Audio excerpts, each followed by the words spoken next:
This video is about how you remove the front bumper off a Jeep Wrangler JK or JKU 2007 and newer models. Thank you for visiting. Hi, welcome to John's Jeep Garage. Today we're going to remove an OEM front bumper from a 2016 Jeep Wrangler JK two-door. But this method applies to all 2007 and newer Jeep Wranglers. The people want to usually remove the bumper because they're going to upgrade to an aftermarket bumper. A lot of people have them either damaged or the old plastic is fading on them. We are not going to show you how to install a new bumper. This video is just to remove the OEM bumper. We're also going to include disconnection of the fog lights. You may be putting a new bumper on that has fog lights, or you want to store your cables for later due to some upgrades that you're going to do. There's also a lower, people call it a plastic skid plate. It's really an air dam and an upper air dam. We're also going to show you how to remove. And that's it. This is a quick video, and just follow us through a step-by-step process and it'll be easy for you. Thank you. Let's go over the tools you're going to need. You're going to need a ratchet, an 18mm socket. I prefer to use the 18mm deep socket. The ratchet I prefer to use also is the adjustable angled head. If you don't have those, then, and it's just a regular 18mm, you're probably going to need an extension. And if this will help getting the angles, is the U-drive adapter on a regular ratchet. And we'll show you which bolts are most difficult. Also, if you have a pry tool to remove some plastic retaining clips, this helps. If you don't, then a large screwdriver is what you need to help remove those retaining clips. And for the upper air dam, you're going to need a Phillips screwdriver. Let me add two more things to the table. Safety glasses, of course, and PB blaster. You will need it. Okay, so we're underneath the bumper.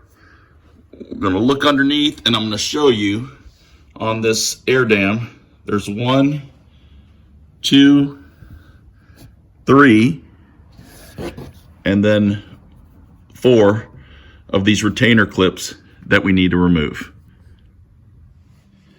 Okay, so we're going to try the first one with our pry bar, or the retainer pry bar. That was pretty simple.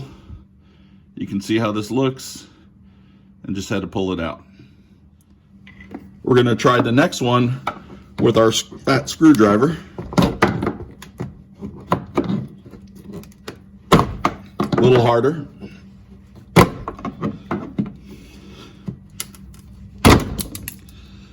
Go ahead and remove the next two with whatever tool you have, and then we'll work on the ones in the back. Up underneath and look at the back of this air dam.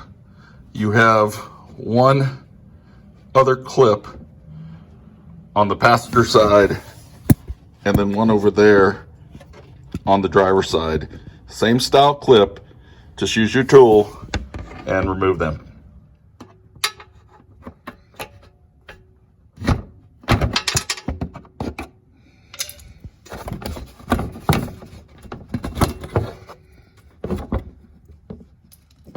Once you remove both of them from those tabs, just put your air dam off to the side, and let's look at what we have to do next. You can see that you have your fog lights. Fog lights have a little clip, and you squeeze and you pull out. There's also some, if you notice, they each have little retaining rings that hold the cable onto the bumper. We need to remove, and do the same thing to the other fog light.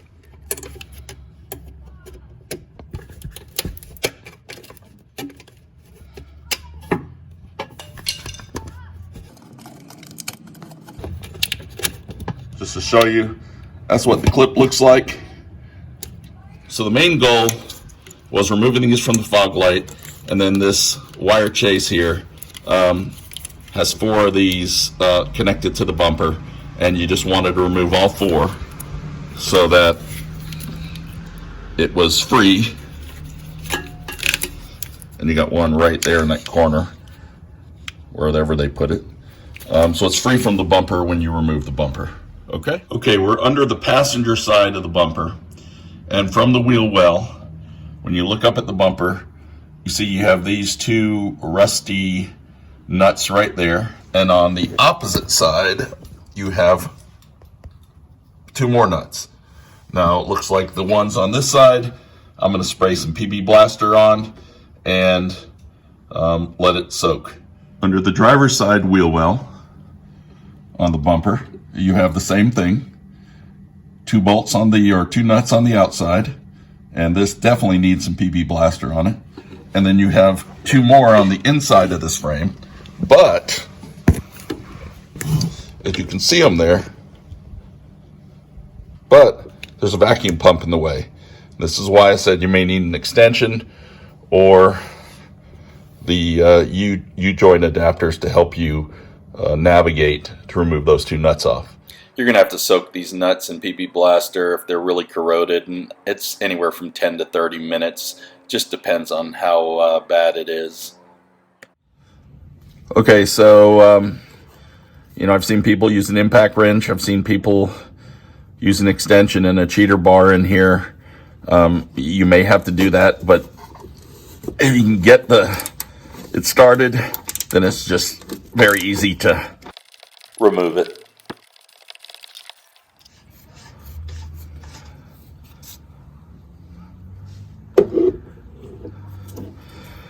So what I do is I'll take all these nuts off, but I'll leave probably one on the other side as I work my way passenger side to driver side, just so that the bumper doesn't accidentally fall off on me until I remove that last nut. All right. For the two that's on the left side of the frame on the passenger side, just slip your wrench up in there and you can just easily remove it. There's enough room.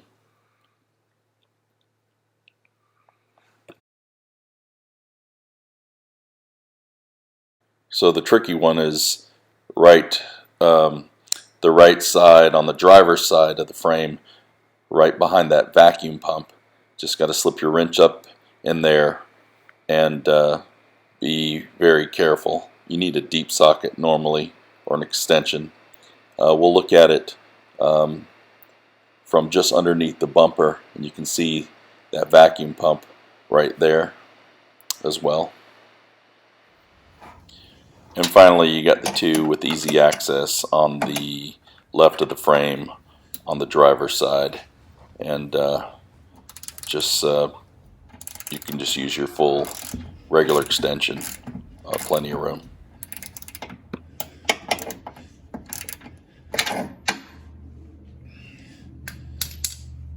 After you remove all the nuts, it doesn't matter which side, just make sure you leave at least one on, just from a safe perspective. But then I just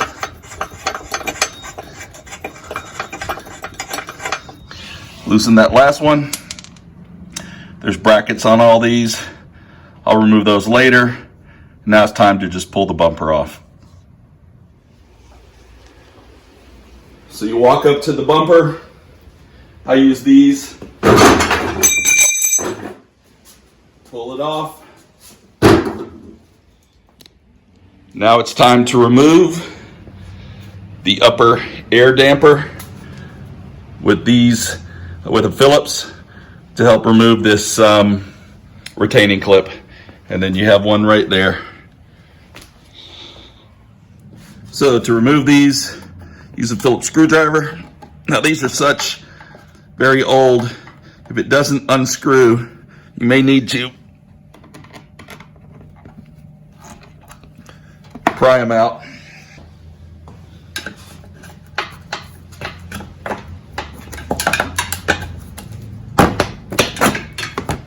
That way. So then I just pop this one out and you can remove the upper air dam.